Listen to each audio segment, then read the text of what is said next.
College friend की कहानी में मैंने अपनी क्लासमेट की उसकी शादी के बाद की एक दिन वो अचानक मुझे मिल गई।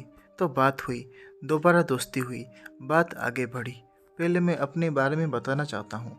मैं विकास सागर मध्य प्रदेश से हूँ। मेरी उम्र 38 साल है। कॉलेज लाइफ में मेरी बहुत सारी गर्लफ्रेंड थी और कुछ साधारण फ्रेंड भी थी। ये कॉलेज फ्रेंड कहानी मेरी फ्रेंड जागृति की है। उसके शादी की हो चुकी है और सभी उसके 2 बच्चे हैं। जागृति देखने में एकदम हीरोइन टाइप की है। वो शिल्पा शेट्टी को जैसी दिखती है। शादी के बाद भी उसने खुद को अच्छे से मेंटेन करके रखा है।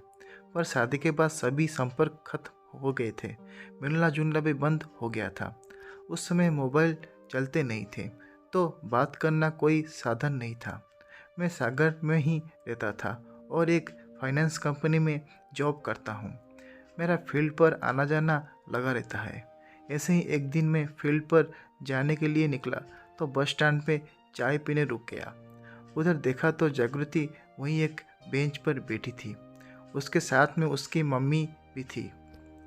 क्योंकि उसकी मम्मी को मुझे अच्छे से जानती थी, तो मैं उनके पास चला गया। मैं उसके पास गया तो जागृति भी मुझे पहचान गई और उसने मेरा हालचाल पूछा। फिर उसी ने बताया कि वो लोग पास में ही कुंडलपुर में जा रही हैं। अब तक मोबाइल चलने में आ गया था। उसने मेरा नंबर ले लिया और मैंने उसका। वो कुंडलपुर में एक रात रुकने वाली थी। वहाँ पहुंचकर रात को उसका कॉल आया और हमारी बात चालू हो गई। हमारे बातों में कॉलेज टाइम गर्लफ्रेंड की और भी बहुत सारी बात हुई। बातों में उसने कहा, मैं तुम्हें कॉलेज टाइम से ही पसंद करती हूँ, पर तुम किसी और के पसंद करते थे, इसलिए मैंने कभी कहा नहीं। मैंने सोचा कि जब लड़की ही खुद को मचल रही है तो क्यों छोड़ा जाए। तो मैंने भी उससे कहा दिया कि पसंद तो तुम्हें भी मैं करता था, पर कभी कह नहीं पाया। इतना सुनकर वो बहुत ही खुश हो गई। अब ऐसे ही हमारा रोज़ बात होने लगी।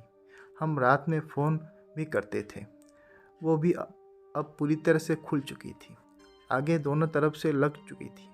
बस अब मिलना था, कॉलेज फ्रेंड के बाकी था। एक दिन मैंने उससे कहा कि सिर्फ फ़ोन पर ही बात करती रहोगी या मिलने का भी कुछ करोगी। तो उसने कहा, हाँ मैं कुछ करती हूँ।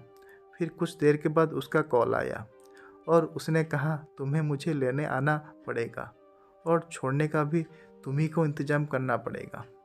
मैं सिर्फ एक दिन के लिए ही आ सकती हूँ। क्योंकि उसके बच्चे ज़्यादा बड़े नहीं थे, इसलिए मैंने हाँ बोल दिया। दूसरे दिन तय समय पर मैं अपनी कार में निकल गया और 2 घंटे के बाद उसके पास पहुँच गया। उसको कार में बिठाया और निकल पड़ा। मैं आपको बता दूं कि मैं सागर में अकेला रहता हूँ। मेरी फैमिली सागर से 20 किलोमीटर दूर रहती है। मैं उसको लेकर किसी होटल में ना जाकर अपने फ्लैट में पहुँच गया।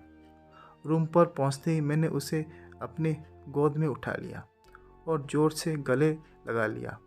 उसके बाद हम लोग ने कॉलेज की प्यास बुझाई और हम लोग अभी बहुत अच्छे दोस्त थे। तो इसी तरह का वीडियो और स्टोरी आपको अच्छा लग रहा है तो कृपया कहानी अब तक चैनल को सब्सक्राइब करें। धन्यवाद।